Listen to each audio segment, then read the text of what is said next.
The way the characters evolve वो बहुत sweet nice, और इवन दो कि अब उसके पास पैसा भी एंड एवरीथिंग, स्टिल एंड पे वो ऑफर करती है कि चलो आज भी खाना मैं ही बना लेती हूँ, आज भी किचन के काम नहीं करी, मुझे बहुत अच्छा लगा when Sidra stood up for herself and she said कि मुझे नहीं चाहिए ना किसी का एहसान ना किसी के हम्म गुनाह की हम्म वो हम्म यू नो हम्म तो वो सरवत नज़ीर ने बड़े सटल वे से वो कर दिया कि पेरेंट्स को ये भी सोचना चाहिए कि लड़कियां पे बोझ नहीं होती। इफ वाइफ्स आर पोजेसिव, अगर आदमी बाउंड्रीज डिफाइन करते हैं तो औरतें भी बाउंड्रीज डिफाइन कर सकती हैं रिलेशनशिप। तो वो भी ठीक था, लेकिन वो थोड़ा सा मुझे आउट ऑफ कॉन्टेक्स्ट था, लेकिन बाकी वाज ब्यूटीफुल। एक बात पे और कर देती कि जब लड़का गाड़ी चला रहा होता है तो अगली सीट पे माँ बैठेगी या बीवी बैठेगी, ये वाला मसला हाँ भी ये अगर बता हाँ, हाँ, देती तो बड़ा ही ये मसला भी होना हल हो चाहिए। जाता।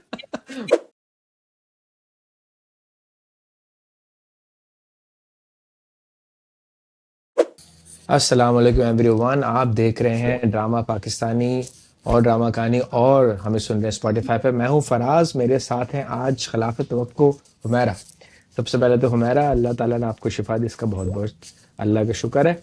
कैसी हैं आप, क्या हाल चाल है, कैसी कैसी गुजरी, और उम्मीद है कि खैरियत से होंगी। हाँ जी, अस्सलाम वालेकुम एवरीवन, अस्सलाम वालेकुम Faraz, happy to be back, still recovering but hopefully हो जाऊंगी ठीक। अल्लाह से दुआ कर रही हूँ तो। काफ़ी दुआएं की हैं लोगों ने, हमारे जिन लोगों ने कमेंट्स में भी दुआएं दी हैं थैंक यू आपको। So much. No, thank you हाँ, so much, means so much to me. But yeah, last 2 months have been pretty scary. But inshallah, I'm hoping. चलो इंशाल्लाह इंशाल्लाह ताला होपफुली। किसी इख्तिसार के बावजूद हम डायरेक्टली आते हैं मुद्दे पर।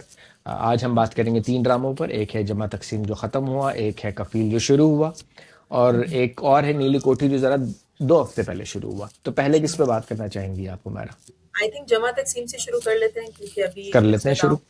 हाँ, तो मैंने बहुत मिस किया, उस ड्रामे के रिव्यू नहीं कर पाई बीच में, लेकिन आई थिंक एक यही प्ले था जिसको मैं बहुत मतलब जब मुझे टाइम मिलता था मैं उसको देख भी रही थी।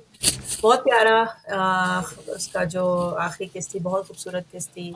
बहुत मज़ा आया मुझे देखने में। आई थिंक ये एक वाहिद ऐसा प्ले था जिसने कहीं पे भी अपनी रेलेवेंस, या जो आप कहते हैं ना अपनी जो कंटेंट है उसका जो उसने कहीं नहीं लूज नहीं किया। It was always relevant, it was always you know आप कह लें कंसिस्टेंट। कोई रोल ऐसा नहीं था जो कहीं पे आपको लगा हो कि लाइट हो गया या हल्का हो गया या इसका अब इसका ज़रूरत नहीं है स्क्रिप्ट में।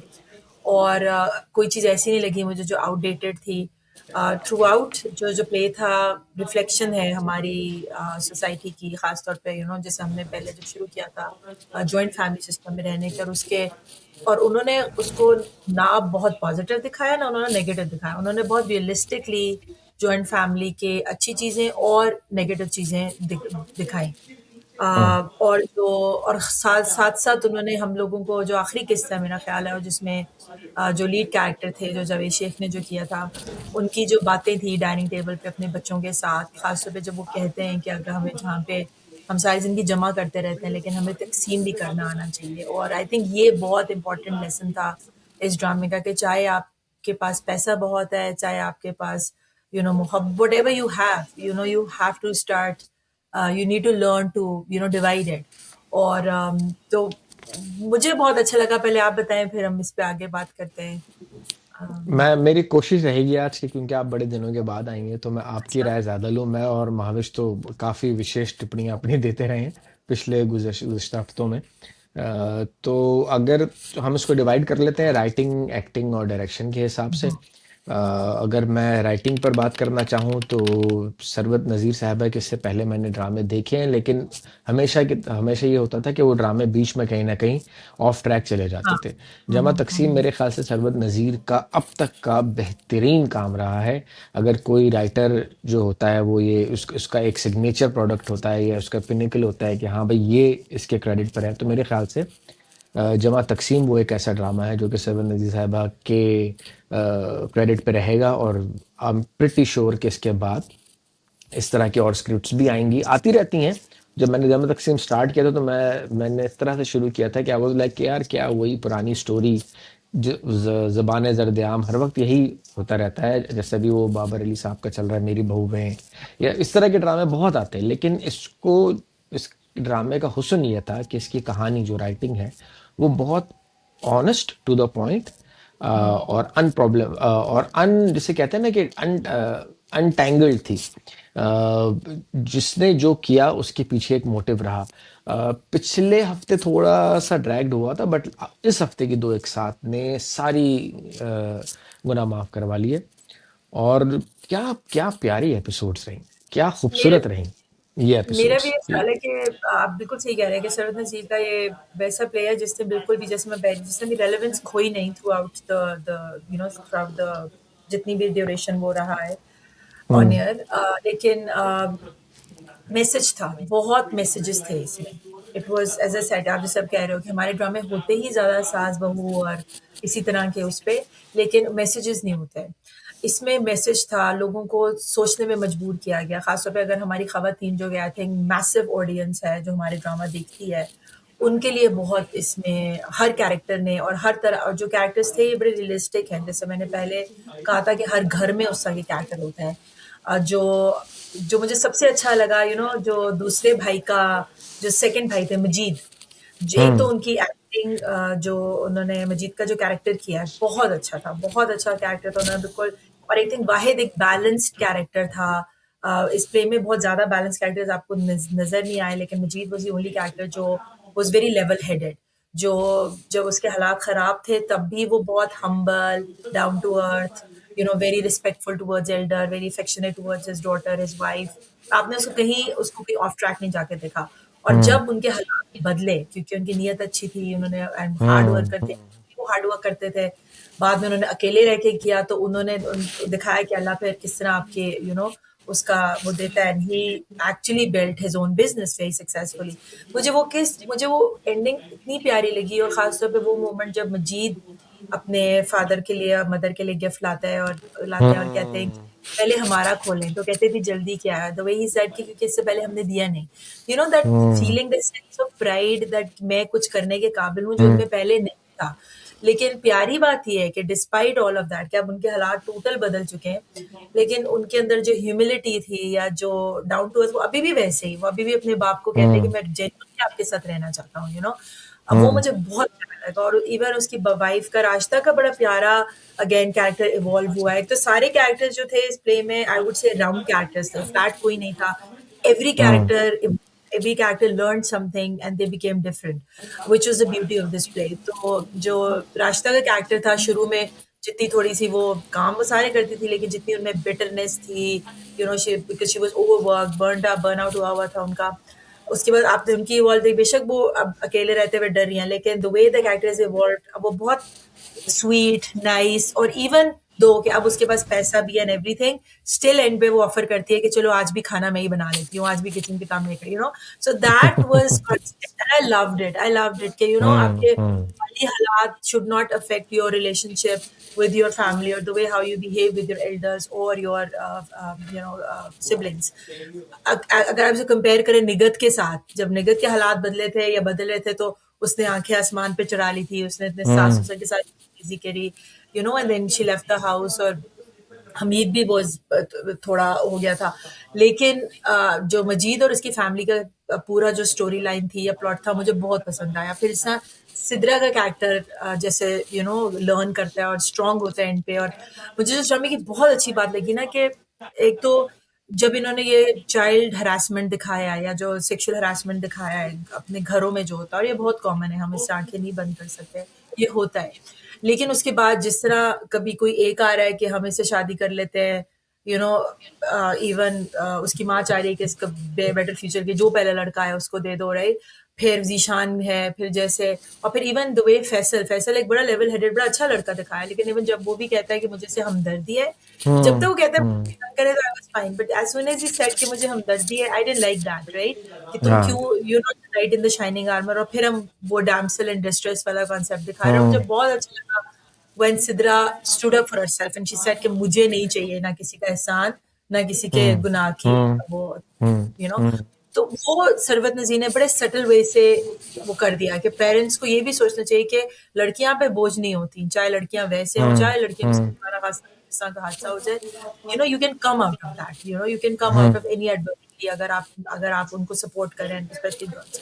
तो एक वुमेन एम्पावरमेंट का थोड़ा सा कॉन्सेप्ट था, वो मुझे बहुत अच्छा लगा। वो उसके कैरेक्टर्स के साथ भी था,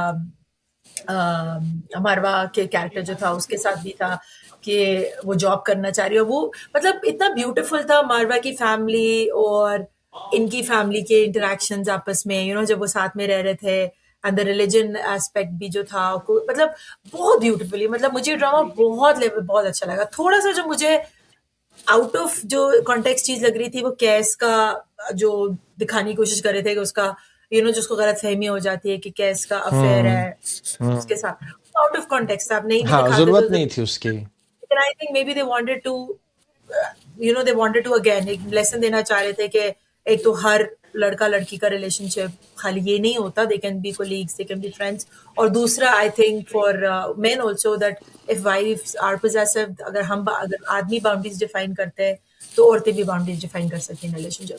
तो वो भी ठीक था, लेकिन वो थोड़ा सा मुझे आउट ऑफ कॉन्टेक्स्ट था, लेकिन बाकी वाज ब्यूटीफुल। और ending was on on spot के, बस अब एक बेटा उनके साथ रह रहा है जो बाय चॉइस रह रहा है, और बाकी अपने अपने घर है, इज हैप्पी, बेस्ट, गुड हाँ, वॉच। ज़बरदस्त था। और आपने एक्टिंग पे भी थोड़ा वो डाल दी, रोशनी डाल दी। कहानी में मैं कहूँ ना कि दो चीज़ें जो स्टैंड आउट की मेरे लिए, जिनकी वजह से मैं कहूँगा कि ये ड्रामा वाकई देखना चाहिए। एक तो ऑब्वियसली हमारे यहाँ जॉइंट फैमिली में जो कज़न हरासमेंट होती है, female harassment by the cousins, उसके लिए स्टैंड आउट किया ये। और एक इसमें ख़ास तौर पे मोमेंट था कि जो एक मर्दों को ना एक प्रॉब्लम हमेशा से रहती है कि वो किस तरह से बैलेंस करें अपने माँ बाप को, अपनी बीवी को। तो कैस का एक खास जो उन्होंने रोल दिखाया कि यार इस तरीके से आप अपने पेरेंट्स को भी समझा सकते हैं और इस तरह से अपनी बीवी को भी समझा सकते हैं। This is how you balance. ये एक ऐसी चीज़ है जो वाकई हर किसी को सीखने की ज़रूरत है। एक चीज़ मैं सोच रहा था गाड़ी चलाते हुए कि सरबत नज़ीर साहिबा ने, जैसे वो बोलते हैं ना, मालिक जो है इतना खर्चा हो गया थोड़ा और ही सही। तो सरबत नज़ीर साहिबा ने, ये मैं अज़राए तफन्नुन कह रहा हूँ, कि सब कुछ दिखा दिया। एक बात पे और कर देती कि जब लड़का गाड़ी चला रहा होता है तो अगली सीट पे माँ बैठेगी या बीवी बैठेगी, ये वाला हाँ, मसला भी अगर बता हाँ, हाँ, देती तो बड़ा ही ये मसला भी हो हल हो सकता जाता। है। बहर क्या, हाँ, हाँ, बहर कैफ तो मेरे ये ख्याल से ओवरऑल सही रहा। एक्टिंग फ्रंट पे मैं अगर डायरेक्शन तो अली हसन की कमाल ही थी। और इन्होंने कोई जो है एक्स्ट्रा चीज़ें नहीं की। I think he did a wonderful job. Fairy tale और फिर जो दना नीरो आहत का ड्रामा था वो भी, उसके बाद और अभी अली हसन ने कमाल डायरेक्शन दिखाई, अच्छी स्टोरी रखी, एग्जीक्यूशन अच्छी कराई, सबसे अदाकारी अच्छी करवाई। अगर मैं एक्टिंग फ्रंट पे सम अप करूं तो बहुत जावेद शेख साहब थे इसमें, और भी दीगर थे, तला तला चौहर, नाम मैं उनका सही तरह लास्ट नेम प्रोनाउंस नहीं कर पाता। तलहा थे, मावरा थी।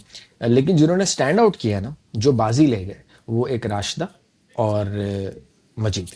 उन्होंने एक्टिंग हाँ, में भी अपने जौहर दिखाए, उनका रोल भी बड़ा ज़बरदस्त रहा। उन्होंने इमोशंस भी अच्छे पोर्ट्रे किए। और जहाँ जहाँ एक औरत जैसे एक माँ होती है, वो जो पुराने ख्यालात से सोचती है कि यार अब मेरी बेटी के साथ क्या होगा, उन्होंने वो वनरेबिलिटी भी दिखाई। तो मेरे ख्याल मुझे से इनकी एक्टिंग को मैं मुझे ना सराहूंगा। आप बताएं। एक और भी चीज बस इसमें एक्टिंग में, बिल्कुल मुझे एक और भी चीज जो अच्छी लगी ना इसमें, पेरेंट्स का जो कैरेक्टर था, दोनों तरफ, लाइक चारों hmm parents, but hmm particularly Javed Sheikh का और जो उनकी जो वाइफ का कैरेक्टर था, बहुत अच्छा दिखाया, बड़ा बैलेंस दिखाया। और आई थिंक उसमें एक लेसन था कि अगर हम्म आप जॉइंट फैमिली के बहुत बड़े मदा हैं, और अगर आपको जॉइंट फैमिली में रहना है, जिस तरह कि हमारा हमारा कलेक्टिव एक कल्चर है, उसमें फिर बड़े ऐसे होने चाहिए जैसे इस घर के बड़े थे। दे वर वेरी बैलेंस्ड, वो जहाँ पे उनके बेटों की गलती होती थी, बेटों को कन्फ्रंट करते थे, और हम्म बल्कि बेटों को कन्फ्रंट करते थे, और अपनी मतलब उनके लिए उनकी daughter in laws were exactly like their daughters. वो अपनी हम्म बेटियों की तरह ही अपनी बहुओं के साथ कर रहे थे। थोड़ा बहुत जो उनके अंदर एक शुरू में जो एक रिजिडिटी थी, वो दिखाया कि वो आहिस्ता आहिस्ता चेंज हुई है, जब वो कैस के घर जाके रहते हैं और वो दूसरी फैमिली से उनका इंटरेक्शन होता है, तो थोड़ा सा वो उधर फ्लेक्सिबल होते हैं, देन दे स्टार्ट टू सी। तो जो बड़े होते हैं उनको थोड़ा सा, ठीक है, उनकी एक्सपीरियंसेस बहुत इंपॉर्टेंट है, वो हमसे ज़्यादा बड़ी ज़िंदगी गुजार चुके होते हैं, लेकिन थोड़ी सी ओपन माइंडेडनेस के साथ, थोड़ी सी ग्रोथ माइंडसेट के साथ अगैन उनको भी रहना चाहिए और बैलेंस मेंटेन करना चाहिए, क्योंकि लॉट ऑफ केसेस बड़े ही होते हैं जो रिश्ते खराब भी करते हैं, और बड़े ही होते हैं जिनकी वजह से घर का माहौल भी खराब होता है। तो इधर वेरी गुड वो पॉइंट। बड़ा अच्छा था। दोनों वो थे, जो पेंडुलम का सेंटर होता है, तो आप जहाँ भी जाएंगे हम्म वापस उधर ही आएंगे। बैलेंस्ड पीपल, जब एशिया का कैरेक्टर स्पेशली वो बहुत बैलेंस दिखाया एंड पे, तो he was very hmm nice. तो वो बहुत ज़रूरी है। तो ये बड़ा लेसन था हमारे बड़ों के लिए कि joint family is a beautiful thing. If you want to do hmm it, but do it the way hmm it should be done. Not कि आप रिश्तों को उससे बोझ लगनी शुरू हो जाए। इवन जो उसका साउंड ट्रैक भी है, मुझे बड़ा हम्म प्यारा लगा वो साउंड ट्रैक के रिश्ते हैं या खुदगर्जियाँ, राइट? खुद एंड गर्जियाँ। That exactly for the sake of it अगर आप साथ रख रहे हैं, तो वो सफोकेशन है। और ख़ास तौर पे मैं कहूँगी आजकल जो एक बड़ा वायरल कंटेंट हुआ है, हमारी एक एक्ट्रेस है सबा, हमीद, जिन्होंने निदा यासिर नहीं, हाँ की, हाँ, सबा करके हैं, न्यूज़ हाँ कास्टर थी जिन्होंने वहाँ। हाँ सबा जिन्होंने फैसल। निदा यासिर के शो में जाके बड़ी कंट्रोवर्शियल बात की, और मैं मुझे लगता है शायद वो जान के करती हैं, बिकॉज दैट अर्न्स हर हाँ, व्यूज एंड खबरों वो में रहने के लिए। कंट्रोवर्सी। हाँ, उनको कंट्रोवर्सी पसंद है, जिन्होंने अभी बात की कि जी आप सबसे बड़ी गलती ये करते हैं कि जब आप बहुओं को लाने से पहले उनको फ्रीडम देते हैं कि वो अपने कपड़े खुद बनाएं। आई मीन ये पता नहीं बाबा आदम के ज़माने की बातें कर रही हैं या whatever, there is a hmm, huge backlash on it कि एक तो इनको अलाउ कौन करता है इस तरह की बातें करना है, why she coming on to the television talking like that. हुँ। इस तरह के जो बड़े ये टॉक्सिक हैं, ये जहाँ पे भी होंगे, उनकी जो डॉटर इन लॉज़ हैं या ग्रैंड चिल्ड्रन हैं, they would not be happy और बिकॉज़ आप पहली वाली ने अगले सफ़र किया था हाँ, इनकी। Like I don't want to go down हुँ, उनका family politics, but it's a very bad example. अगर आप इस तरह किसी को दबा के सफोकेट करके रखना चाहेंगे just because you want to control them, that's where the toxicity begins, right? तो उसके अगेंस्ट आप देखें, मैं अगेन सॉरी ऑफ ट्रैक बात हो रही है, जो नादिया जमील ने बात की और वो भी बड़ी वायरल हो रही है। Nadia Jamil has always always been my favourite. और इवन जब मैं कॉलेज डेज से like she she always been very sensible, बहुत लेवल हेडेड। और उन्होंने जो बात की ना कि मैं अगर मेरा बेटा मेरी बहू की इज्जत नहीं करेगा तो एंड दैट्स, और वो जो उन्होंने कहा कि मैं अपने बेटे से बात करती हूँ कि और खासतौर पे जो उन्होंने कहा कि औरत ही औरत की हिफाजत करती है, ब्यूटिफुल। और the way hmm. She said कि मुझे डॉटर इन लॉ से बहुत प्यार है और मुझे यकीन है कि मेरी समधन मेरी डॉटर इन लॉ को समझा रही होगी, मैं अपने बेटे को समझाती हूँ। That's how it should B. रिश्तों में रिस्पेक्ट होना चाहिए, ना कि अब शुरू से ही hostility, control. And even she said it कि अगर वो जो हम जॉइंट फैमिली में रहते हैं, अगर वो फिर भी अलहदा होना चाहिए, उनका राइट है। आपको नजर आता है एक पढ़ी लिखी, हुँ, एक हुँ, समझदार, खूबसूरत बात, एक खूबसूरत खातून ने करी है। सो हुँ, ये डिफरेंस है। ये हुँ, माइंडसेट्स हैं दो, एक हेल्दी और एक हुँ। अनहेल्दी और एक टॉक्सिक। तो आई थिंक जमा तकसीम ने भी एक बहुत ही बैलेंस्ड जो पॉइंट ऑफ व्यू है, पर्सपेक्टिव है, वो लोगों को दिखाया है। अब ये हम पे है कि हम कौन सा पर्सपेक्टिव चूज करते हैं और हम किस तरह रिश्तों को लेके चलते हैं। चलो, तो टू सम अप, जमा तक़सीम यही यही शुरुआत में एक डिबेट थी और यही आखिर में ही डिबेट रही कि जो जो आंसर है इस बात का कि जॉइंट फैमिली बेहतर है या न्यूक्लियर फैमिली बेहतर है, तो जो आंसर है वो ये है कि भाई it's never going to be ये बेहतर है ये बेहतर है। किसी के लिए जॉइंट फैमिली बेहतर रहती है जैसे कि मजीद एंड फैमिली, और किसी के लिए न्यूक्लियर फैमिली बेहतर रहती है जैसे कि कैस एंड फैमिली। तो अपनी अपनी है। आप लोगों ने ड्रामा देखा, सराहा, और आप लोग इम्पोर्टेंट को है रिस्पेक्ट। हाँ, सॉरी मैं बार बार हाँ, बात करती हूँ because this is what I notice hmm, in everyday interaction with people. Important है रिस्पेक्ट, चाहे आप अलहदा रहें हम्म, चाहे आप साथ रहें। हम्म, और दोनों तरफ से छोटे बड़ों की हम्म, रिस्पेक्ट करें, बड़े छोटों की रिस्पेक्ट करें, और एक फ्रीडम टू जो आप कहते हम्म, हैं ना जिंदगी गुजारने का फ्रीडम, वो बिल्कुल होना चाहिए। हर किसी का राइट है विद इन जो हम्म। भी हमारी रिलीजियस और सोसाइटल बाउंड्रीज हैं उसमें रहते हुए वो होना चाहिए, और वो बहुत इंपॉर्टेंट है। और जहाँ पे हम नहीं उन चीज़ों का वो करते, रिस्पेक्ट से जहाँ पे रिस्पेक्ट खत्म होती है वहाँ पे रिश्ते खराब हो जाते हैं। सो रेटिंग क्या देंगी ओवरऑल ड्रामे को, 10 में से कितने नंबर देंगी? 100% आई वुड से 9.5। 9.5 सर, हमारे की तरफ से मुझे तो 9.5, 9.5। मेरी तरफ से 9। हमारे की तरफ, और वो एक नंबर मैंने काटा है तलहा साहब के उर्दू के एक्सेंट पर। काफी परेशानी हुई हाँ मुझे तो उनके मैं उर्दू के एक्सेंट के ऊपर, इसलिए एक नंबर मैंने उसका काट लिया है।